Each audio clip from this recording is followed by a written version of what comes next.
¿Qué tal? De nuevo estamos aquí en esta reunión en donde platicamos sobre la Perashá, la porción de la semana. Y en esta ocasión vamos a platicar sobre la Perashá de Shemot, traducida, como decía nuestro maestro de bendita memoria, mal traducida como Éxodo.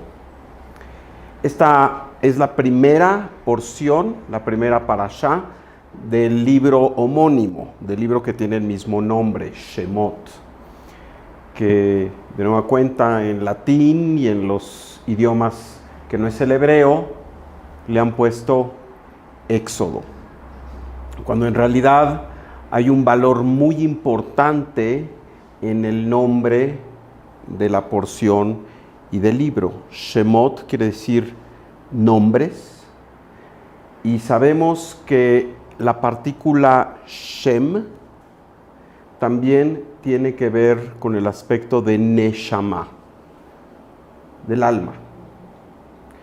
Como lo decimos siempre, y me permito recordarlo una vez más, el enfoque que usamos aquí en su casa, que es Shomrim Laboker, que es el estudio profundo de la Torá, en donde nos abocamos a descubrir los misterios a través de lo que nuestros grandes sabios cabalistas nos dicen.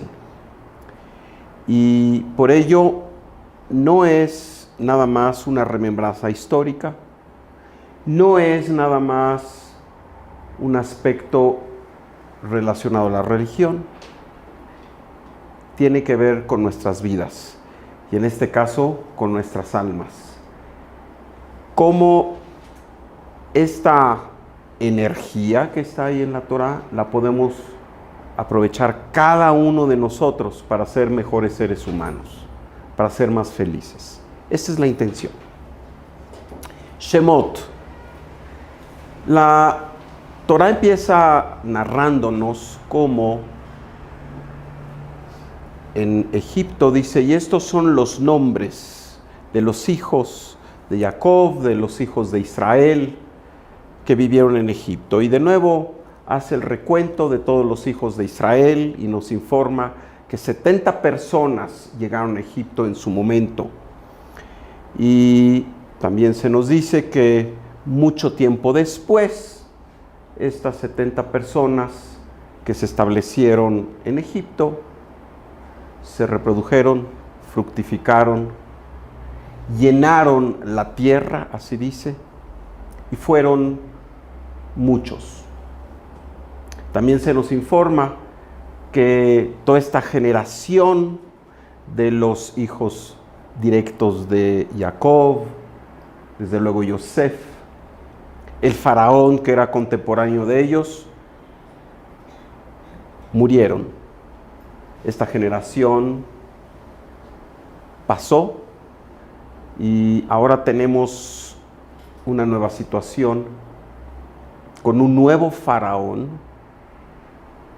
que ya no es benévolo y que se da cuenta de que estos hijos de Israel se han reproducido, han llenado su tierra y que hay que hacer algo con ellos. Así que en primera instancia sabemos que son esclavizados, sabemos que da un decreto en donde se dice que todos los niños de género masculino no se les permite vivir, son lanzados al río Nilo. Y bueno, se nos presenta esta situación de una tiranía, de una opresión que lamentablemente no será novedad a lo largo de la historia del pueblo de Israel. Pero dejando a un lado esta parte histórica, esta parte, digamos, dramática, vamos a introducirnos en los aspectos profundos de la Torá. Aquí, desde luego, empieza la prominencia de un nuevo ser, Moshe, Moisés. que nos acompañará en todas las narraciones hasta el final de la Torá. Este ser llamado Moshe, un ser muy especial, un ser del quien la misma Torá dice, el hombre Moisés es el más humilde de todos, no hay otro ser humano más humilde que Moisés. Así se nos informa. Y también al final de la Torá se nos dice que no hubo ni habrá quizá otro ser humano que tuvo la altura de hablar cara a cara con Dios. Así que este es Moshe. Y Moshe se introduce en esta porción. Aquí me permití poner algunas frases que nos ayudarán a entender las profundidades de esta porción, de hacernos de esta energía, de crecer con ella. En primer lugar, se nos informa que el pueblo de Israel, después de estas generaciones que vivieron ahí en la tierra de Goshen, por cierto, se reprodujeron y llenaron la tierra. Pero la Torá no dice llenaron la tierra. Esto tendría que decir en hebreo algo así como Vemil'u et haaretz. Sin embargo, dice algo muy distinto en el texto de la Torá. Dice Vatimale haaretz otam, que quiere decir y la tierra los llenó a ellos. La Torá, desde luego, no puede entenderse, como lo hemos dicho, literalmente. Rabbi Shimon Bar Yochai nos ha prevenido de querer entender la Torá nada más textualmente. Hay que ir a las profundidades. Sin embargo, en esta intencionalidad divina que trae la Torá, hay momentos en donde lo textual es el mismo secreto. Y este es uno de los casos, así como lo aprendimos de nuestro maestro, el Rav de bendita memoria. Vatimale haaretz otam. No es que los hijos de Israel se hayan esparcido por la tierra de Egipto, la tierra de Goshen. Lo que la Torá nos dice es que la tierra los llenó. ¿Qué quiere decir esto? Esto quiere decir que después de este momento de éxtasis, este momento climático en donde termina el Breishit, con esta unión de Yosef y sus hermanos, con este encuentro apoteósico de Jacob, Yosef, y esta transformación en donde un rey realmente da todo el poder a Yosef. Y esto termina en forma grandiosa. Y así termina el libro de Bereshit. Y ahora tenemos algo muy distinto. Vatimale haaretz otam. Esto quiere decir, se llenaron con la tierra. Quiere decir la humanidad, entiéndase, nosotros, somos susceptibles de llenarnos de tierra. ¿Qué quiere decir? No como el niño travieso que se llena de tierra, que eso hay que festejarlo y bendecirlo. En este caso, llenarse de tierra quiere decir que nos llenamos de los apegos, nos llenamos de la bajeza, nos llenamos de la ilusión de este mundo físico. No importa cuán grandiosos seamos, es muy importante entender que no somos inmunes a poder caer. Hasbe Shalom. No podemos decir yo ya soy grandioso, yo ya estudié, yo ya di tzedaká, caridad a manos llenas. yo ya hice mi familia, ya hice mi parte profesional, ya, ahora me voy a retirar. Me voy a jugar golf espiritualmente. Mis amigos, este es un llamado para no hacer eso. Y esto no quiere decir que tenemos que hacer siempre lo mismo o que llegado el momento no debemos cambiar de actividad. Claro que sí, por supuesto. Pero no se trata de retirarse espiritualmente de la vida. El retirarse espiritualmente de la vida quiere decir cesar en nuestro entendimiento de nuestra misión y cesar en los esfuerzos que implica ser congruentes con nuestra misión. Vatimale haaretz otam nos dice que tenemos que tener cuidado, no importa dónde estemos, de que si no continuamente estamos pendientes de elevar nuestra conciencia, automáticamente esta conciencia irá para abajo. Esta conciencia se llenará de apegos. Esta conciencia poco a poco entrará a los llamados del enojo, a los llamados del miedo, a los llamados de las envidias y este tipo de cosas. Y esto es lo que justamente nos dice la Torá. Cuidado, cuidado. Todo el tiempo cuidado. Porque si no tienes cuidado, los apegos van a hacerse dueños de ti. Y cuando los apegos se hacen dueños de uno, entonces lo que permea es el ego en todas sus formas y dejamos a un lado nuestra verdadera misión. Esto no solo es triste, es muy peligroso.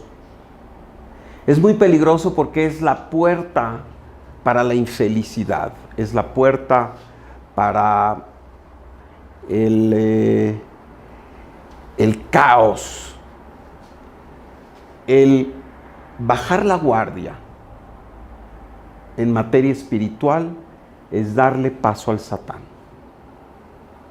El Satán, mis amigos, es muy sabio. El Satán, mis amigos, trabaja 24/7. Él no sabe de vacaciones, él no sabe de descansos, él no sabe de retiro. Y cuando hablo del Satán no hablo de ese ser mítico que anda quizá por los lugares oscuros y anda con cuernos y cola y un asadón. El Satán es esa fuerza que sí tiene un referente externo, lamentablemente. Sí hay una fuerza maligna que fue creada justamente para retarnos, pero del Satán que estamos hablando es del Satán interno, el Satán que le permitimos que viva a través de darle oxígeno. ¿Y cuál es el oxígeno? Justamente el aferrarnos a nuestros apegos, el olvidar nuestra misión, el olvidar que en esencia todos, no unos sí y otros no, todos venimos a servir los unos a los otros. Todos venimos a desarrollar afinidad con la Suprema Fuerza. Y la Suprema Fuerza lo que hace es servir a su creación, en la forma más humilde, por cierto, porque el Creador, con su grandiosidad inconcebible para la mayoría de nosotros, tiene la humildad de darle vida a la bacteria más despreciable y al ser humano más enaltecido. Así que nunca olvidemos a lo que venimos y nunca permitamos que nos llenemos de tierra. Y la Torá así nos habla. Vatimale haaretz otam. Hubo un momento en que la conciencia del ser humano cayó después de haber estado en un nivel de conexión, en un nivel de iluminación.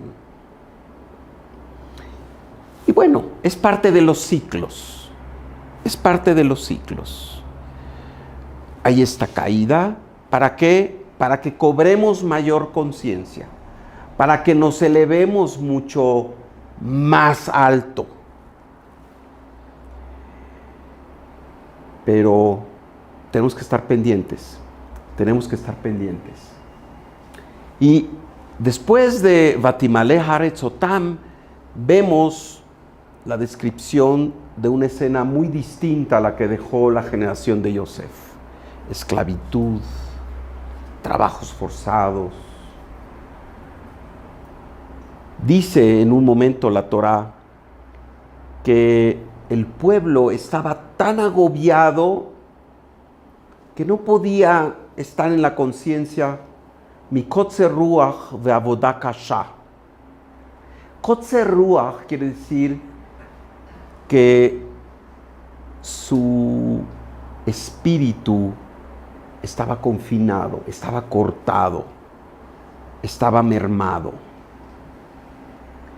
Mis amigos, la felicidad únicamente se encuentra cuando el espíritu es lo que gobierna, el espíritu tiene la mano que manda. Y continuamente debemos preguntarnos, ¿me estoy llenando de tierra? Al enojarnos tenemos que preguntarnos, ¿me estoy enojando de veras? El enojo que no es más que una forma de decirle al Creador, ¿sabes qué? No estoy de acuerdo con lo que me está sucediendo ahora. Por eso nos enojamos, piénsenlo bien. Nos enojamos porque no estamos de acuerdo con lo que está sucediendo y nuestra reacción, porque no es una respuesta, es justamente esa forma llamada enojo que nos dicen los maestros cabalistas. Todo lo que se ha ganado en un momento dado se puede perder en un instante de enojo. El enojo es la desinvitación del Creador en nuestras vidas. Nunca queremos desinvitarlo. Por ejemplo, esa es una forma de llenarse de tierra y hay que preguntarse, ¿por qué me estoy enojando? ¿Qué es lo que no estoy aceptando en mi vida? ¿Qué es lo que me parece injusto? ¿Qué es en donde me veo como una víctima? ¿Qué es en aquello en que me veo molesto? Vatimale Haaretz Otam. Hay que ver en estas respuestas y reacciones nuestras qué tanto nos estamos llenando de tierra o no. Y siempre hay la oportunidad de no llenarnos de tierra. En esta semana es la oportunidad de sacudirnos esa tierra, de sacudirnos esos aferramientos y esas formas, por cierto, muy convencionales de actuar, muy humanas. Pero por ahí alguien dijo, no venimos a ser humanos, venimos a expresar nuestra alma y nuestro espíritu. Si esto es ser muy humano, entonces seamos humanos. Pero generalmente se habla de, ¿es humano errar? Sí. ¿Es humano el ego? Sí. Pero no estamos conformes con ello. No queremos estar conformes con ello. Queremos más de nosotros mismos. La historia sigue hablando de que con este decreto de este ser malévolo llamado Paró, en donde a todos los niñitos de sexo masculino se les lanzaba al nacimiento al Nilo y no se les permitía vivir, y a las niñas sí. Y en una de esas se nos narra de Yocheved y de Amram de la tribu de Leví. Yocheved queda embarazada y da a luz un bebé, y desde luego ella decide que no va a lanzarlo al Nilo, y entonces construye esta proverbial cesta, la protege, la hace impermeable, la hace que flote. Y allí, junto con su hija mayor Miriam, vigila que al poner al bebito, sea llevado con las aguas del Nilo hasta donde está justamente la hija de Paró, que sabemos se llama Batia, y sus doncellas, y se dan cuenta, se percatan de esta cesta que tiene un bebito.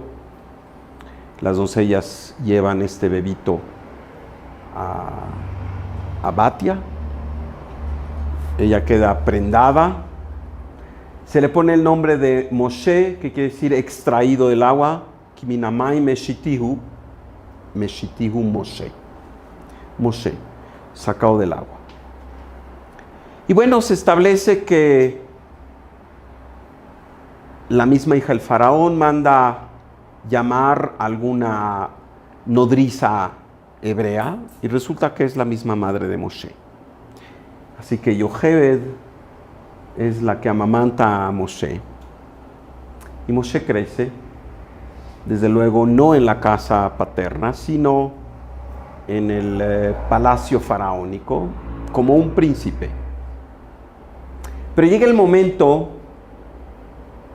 en que Moshe, que está destinado a ser este ser superior, y nosotros no estamos destinados a ser como Moshe, pero sí estamos destinados a ser nuestra mejor versión de nosotros mismos, a ser ese ser luminoso con el que el Creador nos concibió.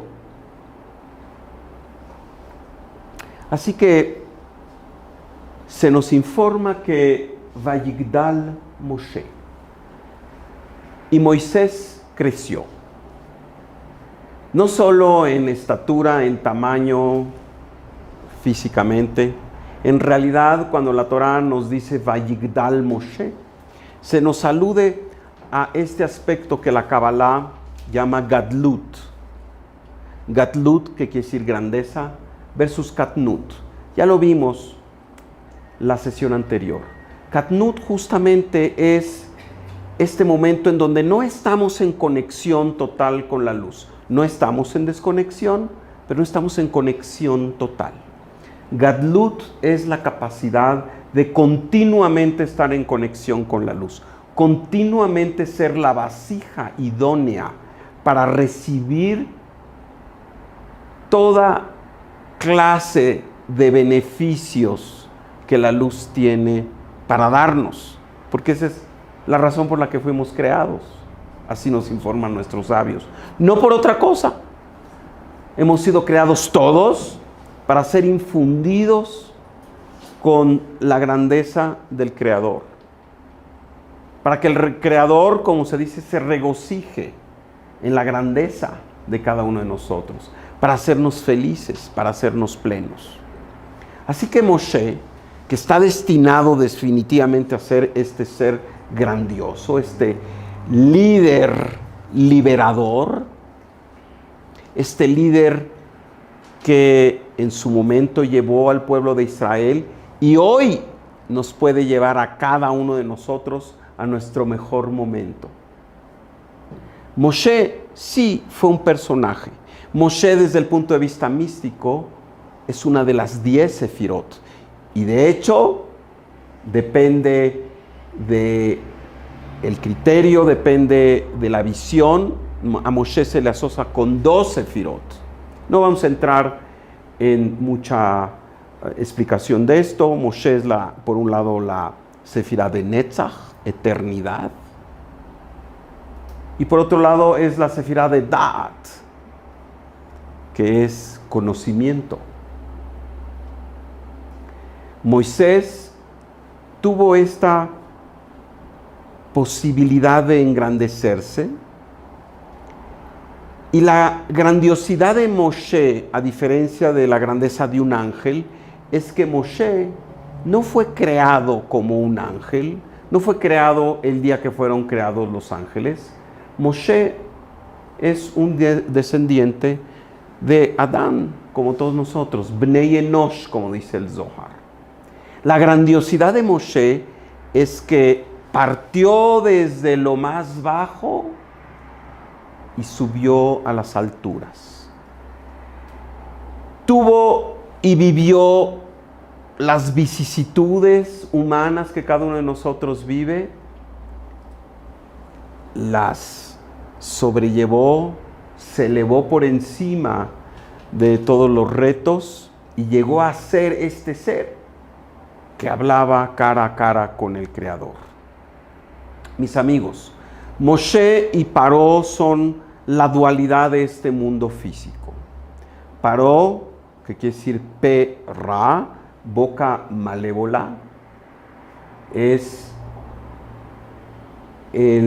la fuerza del deseo de recibir para sí mismo en su forma más intensa.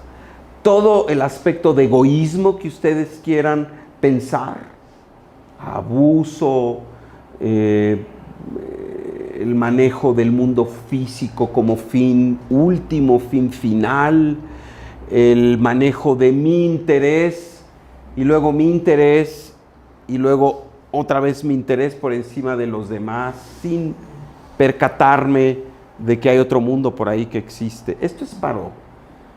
Y desde luego con toda la saña, la maldad y todo el sufrimiento que ello provoca. Y por otro lado tenemos a Moshe. Moshe es esta chispa del Creador que, si bien en un principio es pequeña y tiene una luz pequeñita, una brillantez limitada, va haciéndose cada vez más brillante hasta que se hace prácticamente similar al Creador. Y Moshe es la posibilidad de todos nosotros, mis amigos. No es que nosotros seamos Moshe, nosotros vamos a ser Yitzhak, Hannah, David, Rafael, Eduardo. Cuando lleguemos a donde tenemos que llegar, no nos van a preguntar, oye, ¿por qué no fuiste como Moshe? Nos van a preguntar, ¿por qué no fuiste lo mejor que pudiste ser? Como Eduardo, como Samuel, como Abraham, como cada uno de nosotros. No me refiero a los grandes seres de la Biblia, me refiero a cada uno de nosotros, a Pedro, Juan, María, Rodrigo, todos nosotros.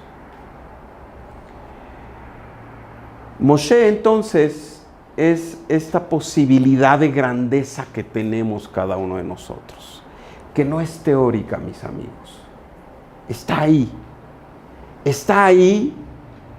y solo se manifiesta conforme nosotros respondemos a nuestra vida. Porque la vida es el estadio, más bien es la arena, diría yo. El estadio son los espectadores.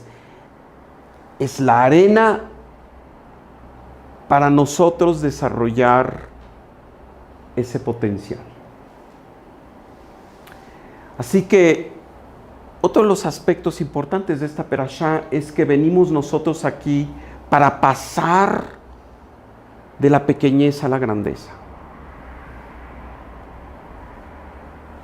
Cada uno tiene reservado un lugar en Gadlut. Cada uno tiene reservado un lugar en su propia grandeza. Cada uno de nosotros viene con un máximo potencial. No se nos pide que seamos diferentes de lo que somos. No se nos pide que seamos como los demás. Se nos pide, sin embargo, que desarrollemos la propia grandeza. El propio potencial que tenemos infundido desde el principio de los principios, cada uno de nosotros.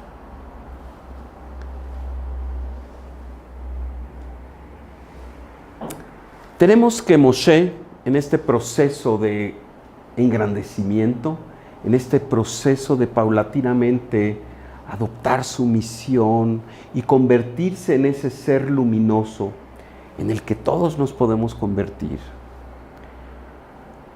sale, así dice, sale del palacio y ve el caos que reinaba, el caos del mundo físico en donde la conciencia no opera, en donde lo que opera es el deseo de recibir para sí mismo, el egoísmo en todas sus manifestaciones.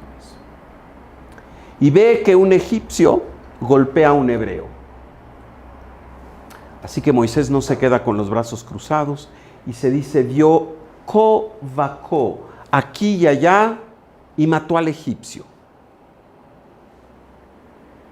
Sabemos que para entonces Moisés había desarrollado estas facultades que lo hacían sumamente poderoso. Y nuestros sabios nos dicen que cuando vio aquí y allá, se refiere a que vio toda la vida de este ser, de este egipcio, y vio que ya no le quedaba ninguna reserva de vida en este mundo, sino que todo lo que podría ser subsecuente sería llevarlo a un nivel cada vez más bajo. Así que con la pura conciencia le ayudó a este ser que había tocado fondo a salir de este mundo. No lo mató físicamente, simplemente anuló la posibilidad de que siguiera haciendo daño en este mundo y le ayudó a terminar su ticún en este. Al día siguiente se nos narra que sale Moshe y ve que dos hebreos se pelean, entonces va y les dice, ¿por qué maltratas a tu hermano? Así que uno de ellos se enoja, dice, ¿qué? ¿Quién te puso aquí como policía entre nosotros? ¿Qué acaso vas a hacer con nosotros lo que hiciste con el egipcio?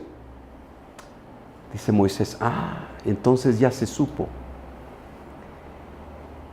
Voy a ser perseguido. Y la historia nos dice que Moisés entró en conciencia de que pues era un ser que podía transformar ese mundo oscuro y que ello no era del interés de las fuerzas reinantes. Así que escapó y se fue a Midian. Se fue ahí a donde vivía este sacerdote llamado Yitro, que tiene varios nombres, Jobab, Reuel, en fin. Ya hablaremos de él en la perashá de Yitro. Y allí resulta que se encuentra con la hija de Yitro, Tzipora, y se casa y tiene un hijo. Y decide llevar una vida pacífica, una vida pastoral, y se dedica a pastorear los rebaños de su suegro Yitro. Y en una de esas, pastoreando los rebaños, ve algo extraño, algo muy extraño. Y se va acercando y ve una zarza ardiente que no se quema. Y él mismo dice, qué extraño, este fenómeno es extraño. Y ahí es donde la Torá nos detalla que por primera vez Moshe escucha la voz de Dios, que le dice, Moshe, no te acerques, quita las sandalias de tus pies, porque el terreno, la tierra que pisas es sagrada. Y ahí empieza este diálogo, esta instructiva en donde el Creador le dice a Moisés, esta es tu misión. Tú tienes que ir y sacar al pueblo de Israel de las garras de Faraón y los egipcios. Y aquí hay un secreto enorme. Un secreto que nos narra Rav Zalman, aludiendo a los Hasidim, al Baal Shem Tov, en donde se nos informa así, Shalna aleja me al ragleja. Quita los zapatos de tus pies. Y la primera pregunta podría ser, este Dios todopoderoso, este Dios que da vida desde la bacteria más insignificante hasta el ser más supremo, requiere ser honrado, requiere que haya un ritual de descalzamiento. Hoy me pregunto, en la religión judía, que yo sepa, como que no es requerido que uno se descalce para entrar a un Bet Knesset. No es un ritual, no es una conexión per se. Aquí nos dice los Hasidim que hay un secreto muy importante. La primera instructiva que Dios le dio a Moshe no fue necesariamente que se quitara los zapatos de sus pies. Esto tiene otro sentido. Si nosotros le ponemos diferentes vocales, y aquí ponemos un shuruk, una U,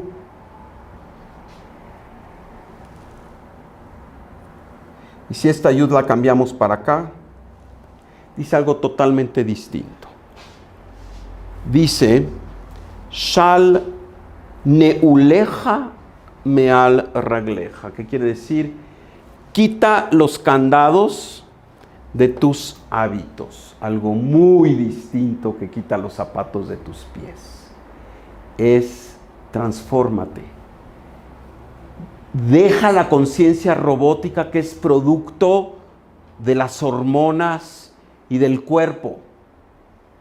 Elévate. Salte de lo habitual. Salte de lo que es robótico. Ve y transfórmate. Y este es el primer mensaje. Y es el mensaje grandioso para cada uno de nosotros. Nosotros venimos a este mundo y no podemos quedarnos iguales. Y saben, el hábito, aunque es necesario porque nos da seguridad, porque nos da orden en nuestra vida, a veces se convierte en el jefe y nosotros en los esclavos. Y dejamos de pensar y actuamos como máquinas. Y dejamos la conciencia a un lado y empezamos a reaccionar. Y somos entonces sujetos de esta conciencia de masas, en donde lo que pasa por ahí nos contagia, en lugar de que nosotros contagiemos con luz aquellas situaciones a veces un tanto difíciles que se presentan. Esto quiere decir Shal neuleja meal ragleja. Y este es el primer mensaje para Moisés y para nosotros. ¿Quieres tener una vida plena? Tienes que ir por encima de tus hábitos, de tus acciones robóticas. Todo en tu vida tiene que estar lleno de conciencia. Y tienes que preguntarte a cada momento, ¿por qué estoy haciendo lo que estoy haciendo? Es que aquí llegué, aquí me puso la vida. No. Ahí te pusiste tú. Y si la vida te ha puesto en donde estás, tampoco es para que sigas en la misma conciencia robótica toda tu vida. Es para que continuamente veas cómo hay nuevas cosas que pueden introducirse en tu ser para ser una persona diferente. Mis amigos, no venimos aquí a un picnic, no venimos a un día de campo. Cada vez que nuestra alma decide encarnarse en un cuerpo, hay un contrato que firmamos ahí arriba y que sabemos, no podemos acordarnos de las cláusulas de este contrato así porque sí. Tenemos que hacer un esfuerzo grande para descubrir cuál es ese contrato. Pero ese contrato habla de las cosas a las que nos comprometemos a transformar en este mundo, a componer. Nadie de nosotros viene aquí gratuitamente más que si fuera un tzadik.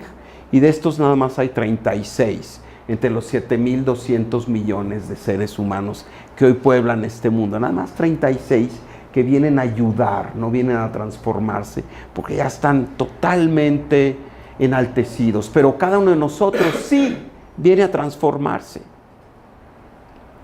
Y por ello tenemos que preguntarnos a cada momento, sobre todo en aquellas situaciones en donde pareciera que no encontramos una respuesta, en donde pareciera que el reto es tan grande que no sabemos ni por dónde empezar. ¿Por qué estoy aquí? ¿Qué es lo que el Creador desea de mí en este momento? Saben, es muy interesante. El Creador le dice a Moshe: tienes que ir con Faraón y tienes que decirle que deje salir al pueblo de Israel.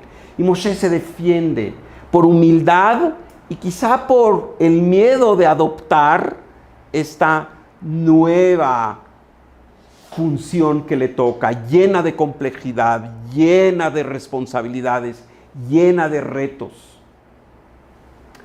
Y le dice: ve y yo te voy a ayudar, yo voy a poner las palabras en tu boca, voy a hacer que Aarón te acompañe y él también podrá auxiliarte en este proceso de convencer a Faraón. Le da inclusive señales, le dice: toma tu báculo, y ese báculo se convierte en una serpiente. Se mete la mano en el pecho y esa mano sale toda llena de lepra. Y luego la vuelve a meter de nuevo y se cura. Dios le da todo el herramental, como nos lo da a todos nosotros. A veces no lo sabemos, a veces no lo creemos, pero el Creador nos equipa con el herramental para hacer nuestro trabajo. Simplemente hay que buscarlo adentro, por cierto. Pero también el Creador le dice a Moisés: y sabes, cuando vayas con Faraón, no creas que va a ser fácil. No creas que le vas a decir: Dios, el Dios de Israel, ese que se llama Ekeye, Asher Ekeye, ¿verdad? Ese es el que te pide que dejes salir al pueblo de Israel. Pero también le dice: y no va a desearlo. Y uno podría pensar: bueno, a ver, ¿de qué se trata? Dios no es todopoderoso, Dios no está en todos lados, Dios no es el que tiene control del mundo, Dios no es el que tiene el control de lo bueno y lo malo. ¿Por qué entonces le pide a Moisés que vaya y convenza al faraón? Y más adelante, desde luego, nos enteramos de las 10 señales, llamadas las 10 plagas, y todo esto, ¿verdad? El Creador, inclusive se dice, endurece el corazón de Paró. ¿Qué pasa? Pareciera que el Creador está en un juego con nosotros, ¿no? En donde nos pide que hagamos algo, pero nos asegura que no lo vamos a poder hacer, por lo menos no a la primera. Eventualmente sí, pero no a la primera. Y este es un gran mensaje, mis amigos. El mensaje es que nosotros verdaderamente no tenemos total control del fin, del resultado. Lo que sí tenemos control es de nuestra acción. Lo importante es el viaje, no tanto el destino. Lo que el Creador nos pide es que cada instante, cada minuto, hagamos nuestro trabajo. Y también nos dice: yo estoy también ahí donde hay oscuridad aparente, yo estoy ahí donde está el reto. No temas, yo soy el dueño de todo. No temas donde hay oscuridad, porque yo también estoy allí, no con el objeto de destruirte, no con el objeto de dañarte. Estoy allí porque es a través del esfuerzo que creces. Y yo permito que ese esfuerzo se dé, y yo sé el grado de esfuerzo que eres capaz de alcanzar. Y por ello, también te digo que no temas y que vas a poder, porque lo importante en este juego de la vida es hacer lo que venimos a hacer, sin hacer muchos cálculos del resultado. Y con esto no se quiere decir que de entrada seamos erráticos, seamos irracionales, claro que no. Tenemos que tener un plan de las cosas, sí, pero no aferrarse a que es lo único que queremos lograr ese resultado. Lo importante es el camino en términos de ese resultado. Lo importante es el viaje más que el destino. La gente muchas veces se pierde futureando o se pierde haciendo reminiscencias del pasado, cuando lo importante es vivir hoy, en este momento, sabiendo que si hacemos lo que estamos destinados a hacer, si estamos infundidos con la conciencia, los pensamientos y las palabras correctas, el resultado saldrá solo. Hashem está al cargo de todo. Hashem tiene un gran plan maestro y no debemos de desanimarnos porque las cosas muchas veces salen mal. Parte de ser grandioso es levantarse de los fracasos, levantarse de aquello que ha resultado contrario a nuestros deseos, pero que sabemos que siempre es para bien. Y esta es la fuerza, esa es la fuerza. Venimos, mis amigos, aquí en un viaje, no en un viaje de distancias físicas necesariamente, estamos aquí en un viaje del ego al alma. Y ambos moran dentro de nosotros. Es un viaje de años luz y al revés también es un viaje de 1 milímetro. Todo depende de nosotros. Dentro de nosotros moran ambos puntos. Dentro de nosotros está el punto de origen y el punto de llegada. Continuamente tenemos que estar pendientes de que en este viaje lo que tenemos es estar transformándonos, saliéndonos de nuestros hábitos, saliéndonos de aquello que nos aprisiona, de aquello que nos quita libertad, de aquello que nos hace vernos menos. Porque si bien una de las fórmulas de la transformación es la humildad en donde uno se ve como este ser que no está totalmente hecho, sino que está continuamente transformándose. No un ser que es ya tan grandioso que no hay nada que agregarle, sino este ser que es perfectible. Pero la humildad no quiere decir pensar que es uno menos. La humildad es, como le oí al Rabbi Jonathan Sachs, que creo que a su vez cita a alguien más. La humildad es pensar no que es uno menos, sino pensar menos en uno y pensar más en los demás. La fuerza de Moshe que nosotros abrazamos en esta semana con la perashá de Shemot es la fuerza para liberarnos de todo aquello que nos impide ser grandiosos. Es la fuerza para liberarnos de todas nuestras tristezas, de nuestras preocupaciones, de nuestra falta de felicidad. Porque venimos a ser felices.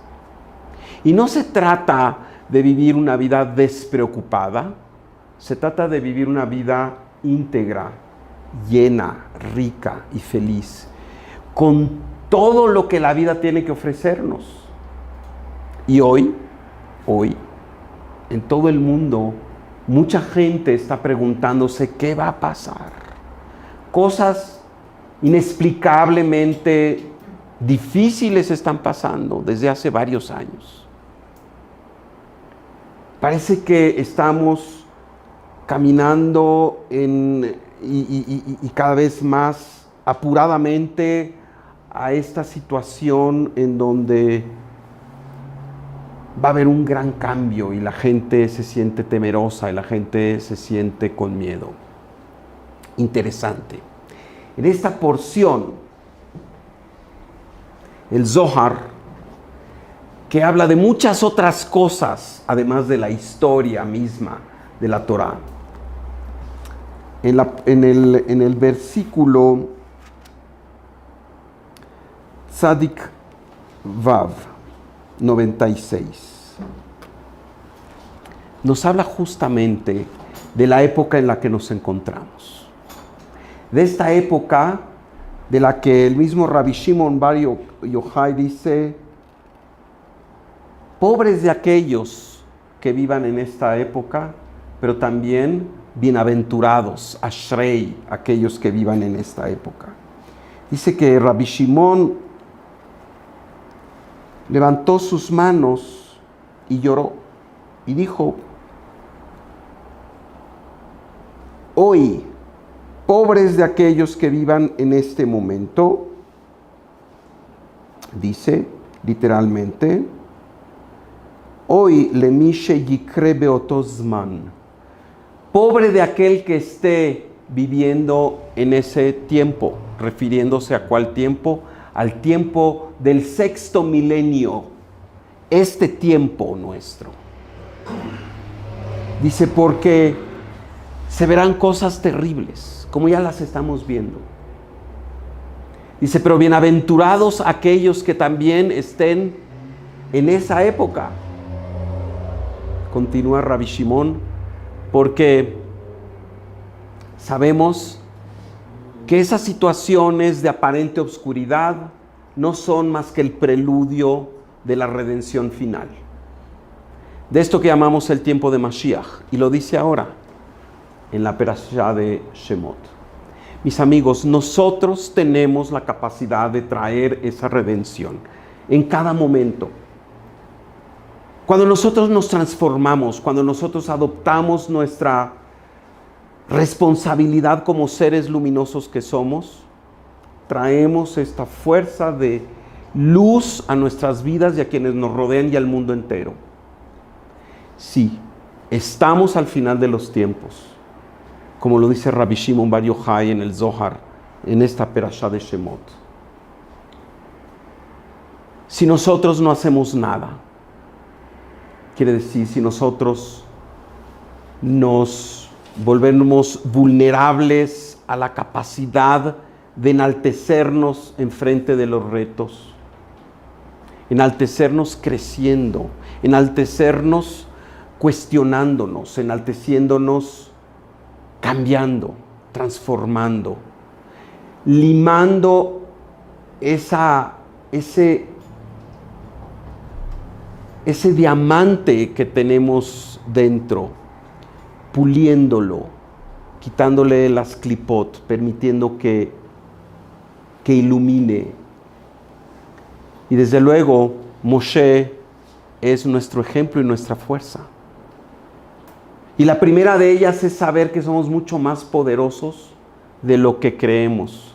Moshe negociaba con el Creador: por favor, no me hagas que yo vaya a hablar, yo tengo pesadez del habla, así decía. Y el Creador le decía: eso no es así. Tú vas a ser el canal. Justo por esa pesadez de habla que tienes, te transformarás y serás el vehículo para traer libertad. Y la libertad, mis amigos, no es más que el apartarse de estos aferramientos que nos impiden ser estos seres luminosos que somos. Este aferramiento que nos impide ver con claridad cuál es nuestra misión. Y nuestra misión, mis amigos, nunca está clara hasta que entendemos que de bien podemos hacer a los demás. Si nuestra misión nada más es para nosotros, para nuestras necesidades higiénicas inmediatamente y de nuestra familia, mis amigos, no estaremos entendiendo todavía nuestra misión. Nuestra misión la tenemos que descubrir cada uno de nosotros y saber que ahí en este lugar preciso donde el Creador nos puso, tenemos la capacidad de influir para un mejor mundo. Cuando nuestra misión no tiene en cuenta al otro, no es la misión verdadera. Y hay que seguir buscando. Y hay que seguir quitando los candados de nuestros hábitos. Los candados que aseguran nada más que el aspecto egótico, ese aspecto de seguridad fatua, nos guíe en una vida intrascendente. Esta semana, con el simplemente hecho de estar pendiente de esto, nos lloverá la capacidad de ser más conscientes. Nos lloverá la capacidad de tomar la fuerza de Moshe y alejarnos cada vez más, o transformar en todo caso, la fuerza de Paró. Y al así hacerlo, poder llevar a cabo el sueño que todos tenemos, la redención final. Un mundo en donde no tiene por qué haber dolor, caos y sufrimiento. No tiene por qué haber intolerancia. No tiene por qué haber competencia destructiva. Un mundo en donde impere la felicidad, impere la luz, impere la voluntad del Creador. Les pido sus preguntas, comentarios, por favor.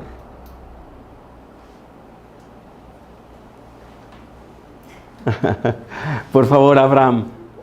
¿Cuál es la relación entre Moshe y la Sefirá de Netzach? La pregunta que nos hace Abraham es: ¿cuál es la relación entre Moshe y la Sefirá de Netzach?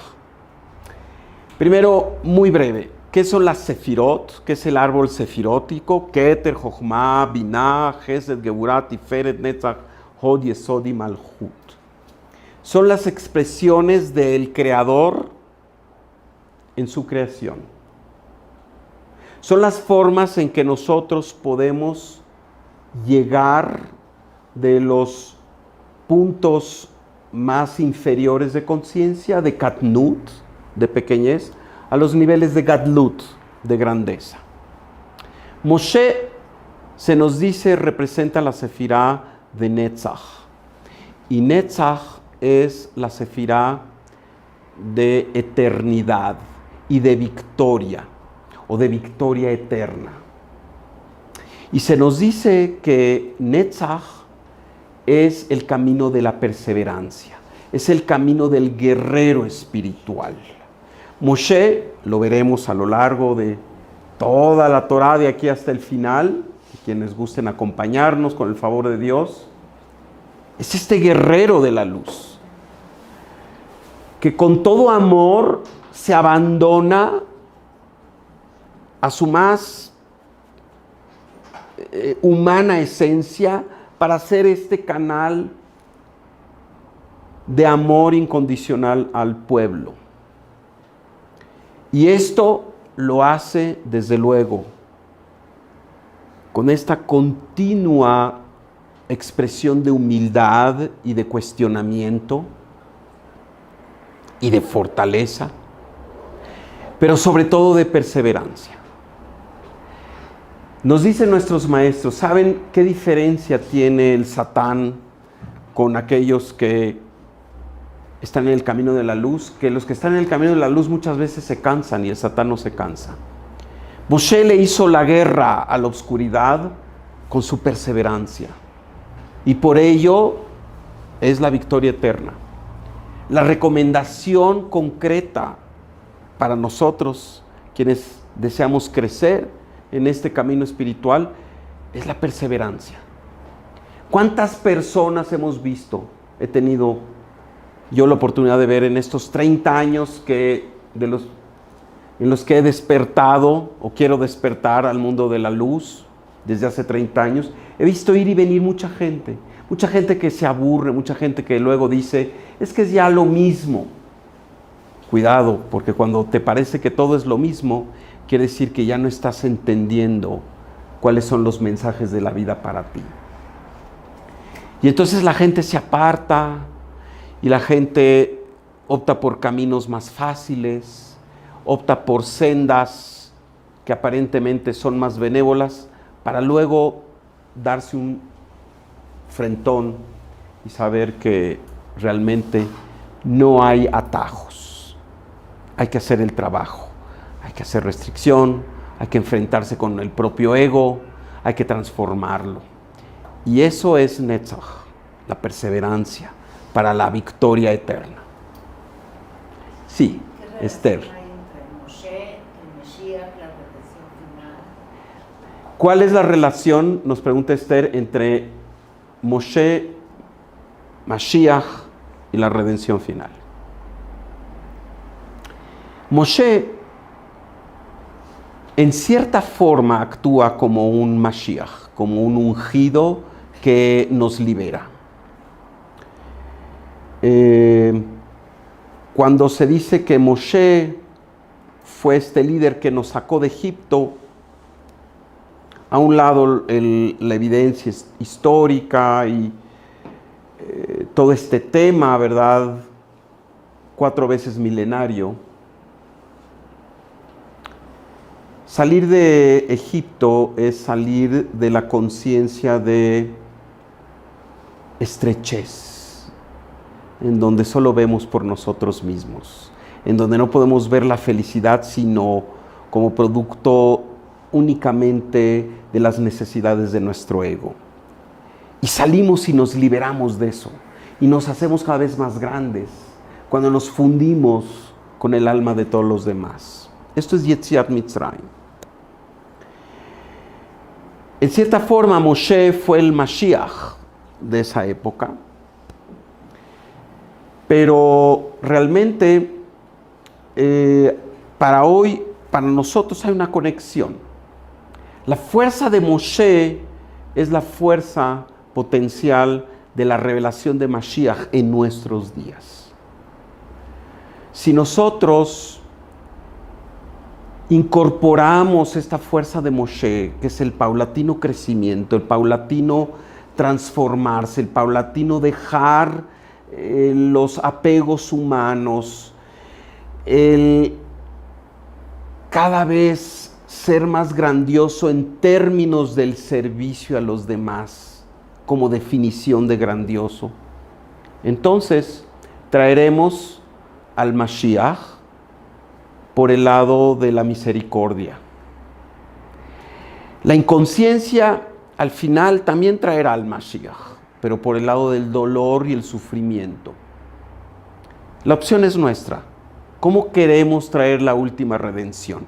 ¿Cómo queremos traer este momento de absoluto deleite en la luz? ¿A través de la conciencia? ¿A través de la transformación o a través del dolor? Moshe es quien nos muestra el camino de la conciencia. Paró es el que nos muestra el camino del dolor. Optemos por Moshe. Sí, Lulú. Bueno, siempre me he preguntado, cuál es el sentido de mi vida, ¿no? Y esto que estás diciendo de la misión en la vida, qué difícil es llegar a eso. O sea, lo que estamos platicando aquí, lo que nos estás diciendo, es bueno ser uno con los demás, ¿sí? Pero ¿cómo cuesta trabajo eso, no? Claro.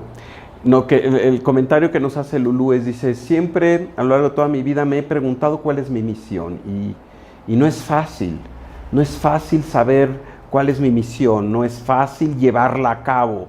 La idea es convertirnos, como nos lo dice la Kabbalah, en uno solo, en una sola alma. ¿Pero qué quiere decir esto? No es nada fácil. Claro que no es nada fácil. Venimos aquí y fuimos insuflados en el principio de los principios, desde el pensamiento de la creación, por la fuerza superior, para hacer causas, como Él. El regalo maravilloso del Creador, que es la suprema causa, a cada uno de nosotros es regalarnos su esencia de ser causa. Causa quiere decir tener un impacto a través de brindarse a los demás. Y para que ello suceda, tiene que haber el reto de la ceguera, en donde no vemos, pero nada claro, que cuando yo actúo en tu beneficio, estoy actuando más que en mi beneficio, todavía más. No es. Vamos en el tráfico y nosotros queremos pasar antes. Llegamos a un lugar peatonal y nos pasamos porque nos atrasamos unos segundos. No estamos en la conciencia. Desde luego, este mundo físico, como lo hemos dicho, es esta arena con todas estas dificultades, con estos engaños, con estos telones, con estas imposibilidades de ver con claridad para que busquemos. Por ello la Kabbalah en su momento es algo recóndito, no es algo que se entiende a las primeras. Porque hay que tener el mérito de extraer la verdad. Hay que tener el mérito de extraer la luz de aquello que está encubierto. No es fácil, pero no es imposible. Y no solo en este grupo, sería petulantísimo decirlo, pero hoy hay mucho avance en muchos grupos de estudio y en muchas autoridades verdaderamente maestros espirituales, cuya misión es apurar esta adopción de esta nueva conciencia. No podemos abandonarnos y decir, bueno, vengo un ratito y ya me olvido. Tampoco se trata de ser un alumno permanente, pero ¿saben? Sí se requiere de una disciplina. Nuestros sabios nos dicen, apártate un tiempo para el estudio de la Torah. No cuando puedas, no cada vez que tengas un tiempo de tus ocupaciones. Deliberadamente ocúpate de las profundidades de la Torah. Una vez al día, por lo menos. Y si así lo haces, y lo haces con denuedo, lo haces con perseverancia, lo haces con la fuerza de Moshe, entenderás cada vez más y más y más. Y descubrirás cada vez más facetas de tu vida y de tu misión, no importa la edad que tengas. Lo importante aquí es entender, número 1, que sí se puede, y número 2, que hay que comprometernos a hacerlo. Otra pregunta, otro comentario. Bueno, comentario. Esta mañana cuando te vi, te dije que sentía yo que estamos en una tercera guerra mundial, pero sin frentes. Sí, voy a decirlo. Dice Lulú, esta mañana cuando te vi y me invitaste a esta plática, te dije que sentía yo que estábamos en una tercera guerra mundial sin frentes, pero sin frentes. Sí. Sí, la Torá, la Kabbalah, las profundidades de la espiritualidad judaica, nos hablan de esta guerra, de la última guerra, de Gog y Magog, es la guerra de las mentes. Claro, hay violencia, hay ejércitos, hay asesinatos, hay terrorismo, pero la fuerza de esta guerra se está dando a nivel de las mentes. La guerra mediática.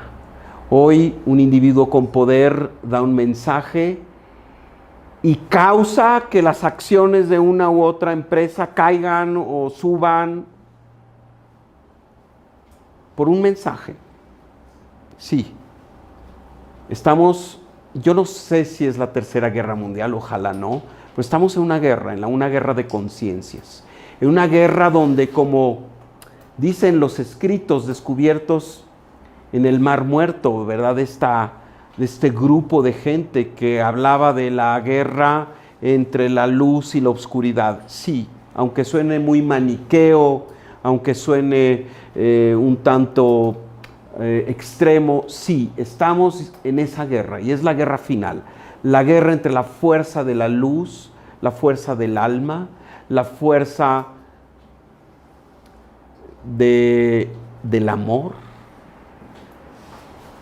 y la fuerza de la oscuridad, la fuerza del ego, la fuerza del abuso, la fuerza del caos, la fuerza del dolor, la fuerza del sufrimiento, la fuerza de la muerte. La buena noticia es que quien va a ganar es la luz. Ya está establecido. Ya ganó la luz. Y esto es admirable de las fuerzas oscuras, que aunque ya lo saben, siguen haciendo su esfuerzo.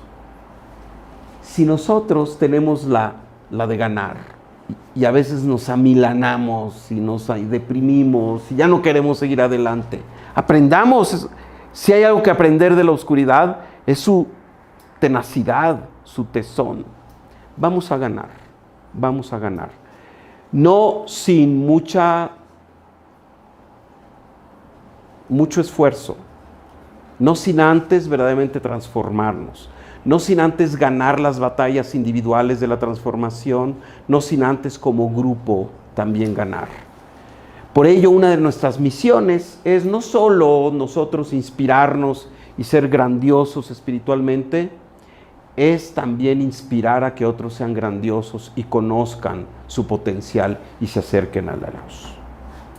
Una última pregunta o comentario. Muy bien, sí. La otra vez me había dado una clase a Abraham donde decía que que no vivían precisamente esclavizados los hebreos en Egipto, que era más bien esclavización del ego y que todo es como una gran metáfora. Lo que me inquieta, me da la duda de cómo embona esto con que aventaban a los bebés al Nilo. O sea, ¿es literal o es metafórico? Las dos. La pregunta es, la salida, Egipto representa una fuerza de oscuridad y esto es metafórico. Y sin embargo se nos informa que aventaban a los niños al Nilo.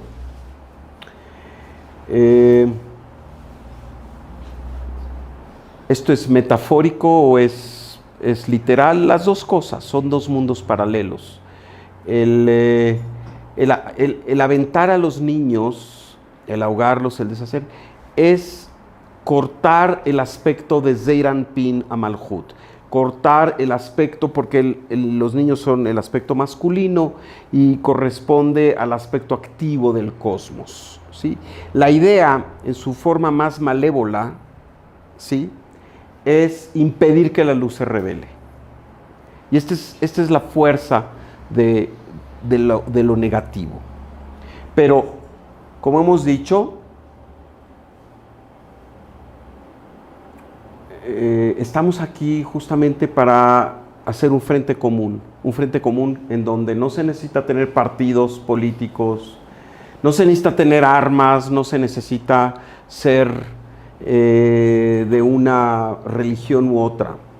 Es simplemente el solidarizarnos en nuestra parte esencial, la esencia de lo que todos somos, y esta esencia es nuestra alma. Con esto terminamos. Muchas gracias. Nos vemos la próxima.